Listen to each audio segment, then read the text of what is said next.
Viewers আসসালামু আলাইকুম। গুপ্তবিদ্যা সন্ধান ইউটিউব চ্যানেলে সবাইকে সুস্বাগতম। আশা করি সবাই ভালো আছেন। তো আমি আল্লাহর রহমতে ভালো আছি। তো আজকে যে টপিক নিয়ে উপস্থিত হলাম এটা হলো 3 পাকের পানি, নদীর 3 পাকের পানি। তো শহর অঞ্চলে পাওয়া যাবে না, এটা হলো গ্রাম অঞ্চলে পাওয়া যায়। দেখবেন যে একটা নদীর ডাল এই দিক থেকে আইছে, আরেকটা এদিক থেকে আইছে, আরেকটা এই দিক থেকে আইছে, ওই পানিটা ঘুরতেছে। ওই পানিটা দম বন্ধ করে উঠাই নেবেন।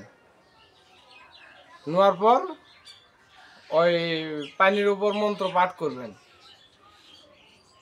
মন্ত্রটা হলো শামকালা কালিয়া তুগ্ধ মুচালিয়া চামের দড়ি নোয়ার ডাঙস্ত করিয়া অমুকের বেটি অমুকের বেটার সাথে মিল্লা করে দেবো, আল্লাহ মোহাম্মদের মাথা খাবো। 7বার উত্তর দিকে মুখ করে 7বার পাঠ করবেন এবং 7টি ফুঁক দিবেন। দেওয়ার পর ওই পানিটা খাওয়াই দিবেন, আল্লাহর রহমতে ওদের মিল হয়ে যাবে। এই কাজটা 3 মাস থাকবে, 3 মাসের বেশি থাকবে না। এটা একদম প্যাঁচ লেগে যাবে। আর এটা হলো পরীক্ষিত বিদ্যা। তো বশীকরণ বিদ্যা আপনাদের মাঝে দিয়ে দিলাম। আরো সহজ বশীকরণ যেগুলো আছে ওগুলোও দিয়ে দেবো ইনশাল্লাহ।